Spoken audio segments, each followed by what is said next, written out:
Kalau kau sering merasa lawan kok lancar sekali mengalirkan bola, setiap jengkal lapangan ada pemain lawan. Kau harus dengarkan ini baik-baik. Kita bahas jenis CMF dengan detail biar kau tahu betapa pentingnya memilih CMF dengan benar. Di segmen terakhir, Bapak akan kasih tahu trik haram yang dirahasiakan pro player. Trik yang biasa Bapak bagikan di TikTok dan Shorts setiap jam 12 siang. Tapi kali ini sedikit lebih spesial. Untuk formasi meta terbaru, kau cek aja Instagram story Bapak. Sudah banyak yang membuktikan betapa mudahnya tembus divisi 1 dengan meta yang Bapak bagikan. Kalau kau belum subscribe, siap-siap aja dibantai bocil yang main pakai HP butut. Bersamaku, Bapak eFootball Indonesia, tempatnya para penghuni divisi 6, berubah jadi monster divisi 1. Welcome back di layar bareng Bapak eFootball. Ngajarin kau main biar nggak terus-terusan tolol. Gak usah banyak gaya kalau cuma jadi lumbung gol. Strategi kau jelek bikin gawangmu gampang dibobol. Gacha modal sedekah ngarep dapet kartu epic. Kemakan rayuan YouTuber yang pura-pura ngasih trik. Kena bantai langsung panik, pengen epic. Saldo tercekik, tawaran pinjol langsung tertarik. Tips Bapak paling matang buat kau siap cari penantang. Jadilah anak tersayang. Tekan tombol subscribe sekarang.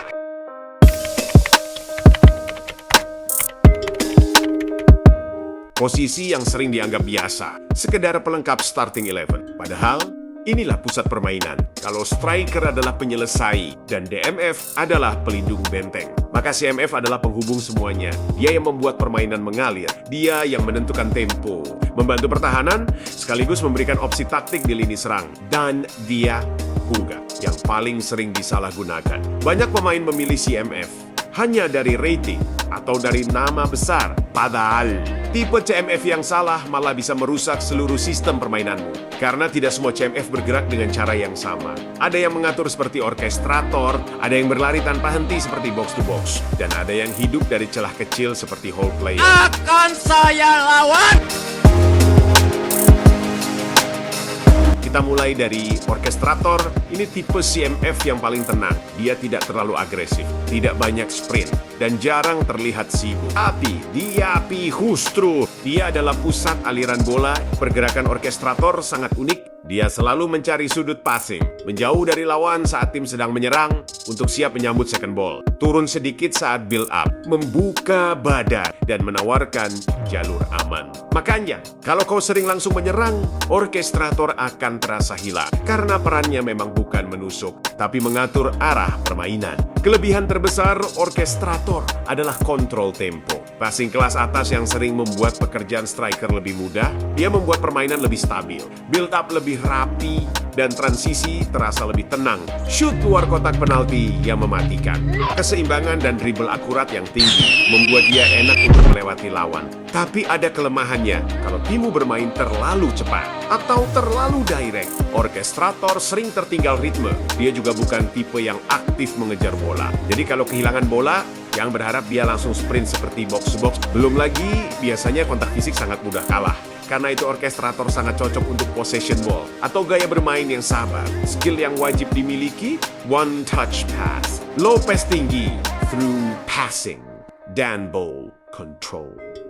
Karena inti dari orkestrator bukan fisik, tapi keputusan. Kesalahan terbesar pemain saat menggunakan orkestrator adalah memaksanya bermain seperti box to box. Dipaksa naik, dipaksa duel, dipaksa aktif mengejar. Hasilnya, dia kehilangan fungsi utamanya dan permainan jadi kacau.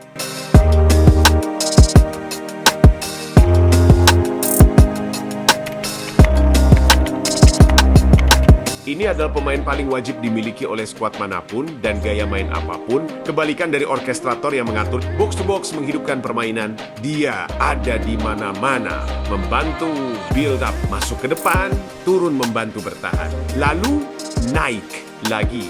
Inilah kenapa box to box sangat terasa di gameplay, karena pergerakannya sangat aktif. Setup build up. Dia menawarkan opsi tambahan.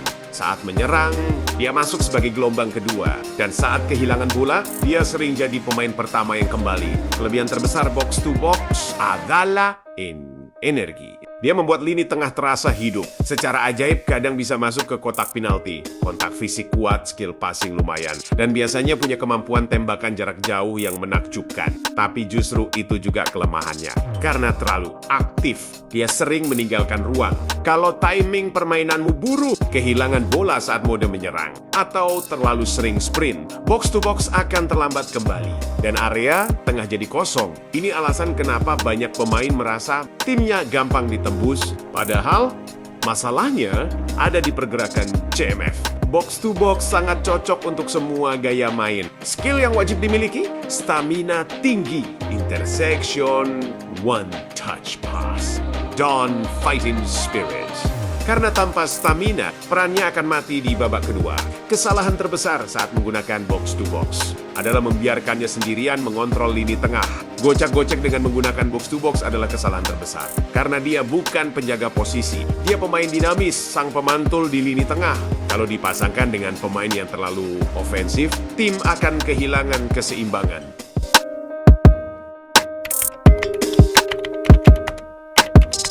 Kartu langka dan sangat jarang ada yang pakai. Ini sebenarnya tipe CMF yang paling berbahaya, tapi juga paling sulit digunakan. Karena dia tidak selalu terlibat permainan. Kadang terlihat diam, kadang seperti hilang. Tapi begitu ada ruang, dia langsung menyerang. Pergerakan whole player fokus pada ruang kosong, bukan build up, bukan distribusi. Dia membaca garis pertahanan, menunggu back keluar posisi, lalu masuk dari blind spot. Makanya, whole player sering mencetak gol dari lini kedua karena datangnya terlambat dan sulit dibaca. Kelebihan terbesar whole player adalah eksplosivitas. Dia bisa mengubah serangan biasa menjadi peluang berbahaya. Tapi kelemahannya juga besar. Dia jarang membantu build up, bahkan sering hilang perannya di permainan, dan sering meninggalkan area tengah.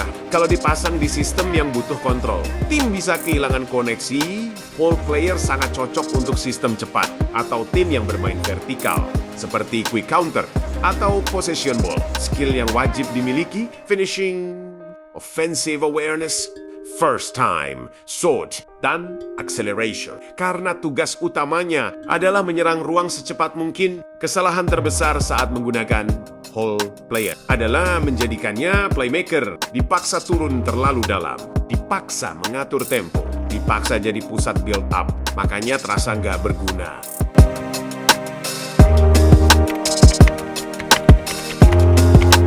Dan disinilah banyak pemain salah. Mereka memilih CMF asal rating tinggi, tanpa memahami sistem timnya sendiri. Kalau timmu bermain sabar seperti possession ball, satu box to box dan satu orkestrator cukup untuk menghidupi lini tengah. Ini akan membuat opsi passing banyak dan cair.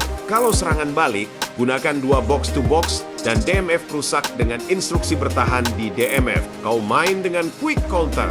Sebaiknya jangan pakai DMF box to box tunggal. Garis pertahanan kan tinggi, maka sebaiknya gunakan jangkar di DMF. CMF box to box pasang dua sekaligus, instruksi lini dalam ke salah satu CMF. Inilah kenapa CMF sangat penting, karena mereka menentukan ritme permainan. Mereka bukan sekadar pelengkap, mereka adalah mesin utama tim. Kalau CMF-mu cocok dengan gaya main, tim terasa hidup. Pergerakan sinkron, passing mengalir, dan serangan terasa alami.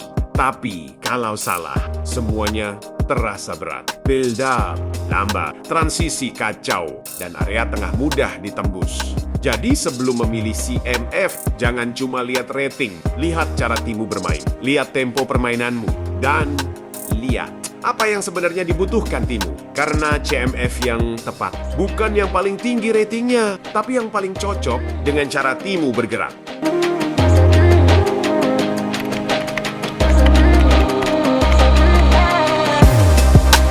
Ini rahasia yang buat tim kau berubah jadi eksplosif. Lakukan ini saat kau butuh kemenangan saja. Tidak berlaku untuk gaya main quick counter. Lakukan pergantian dua pemain tengah di menit 60 ke atas. Pasti nggak nyampe, itu biasanya dari tengah, gara-gara stamina sudah menurun. Pastikan pemain yang masuk punya skill super sub ya. Instruksi menyerang kedua pemain tengah super sub tadi. Instruksi lini dalam pilih satu pemain lain, tapi jangan jangkar. Jangan sampai temanmu tahu video ini. Salin link video ini, kirim ke WhatsApp kau sendiri. Pertandingan selesai. Yo, peluit panjang baru saja berbunyi. tapi aksi kita takkan pernah berhenti. Strategi matang, eksekusi menantang. Trik baru Bapak eFootball di video mendatang. Jangan ketinggalan meta yang paling baru. Klik subscribe sekarang biar makin seru. Nyalain lonceng, biar aku bonceng. Biar skill kalian masuk divisi 1. Kasih like dan komen, taktik paling paten. Share ke kawan, kasih tahu siapa yang bikin konten. eFootball janganlah dibikin rumit. Top up rajin tapi sedekah pelit.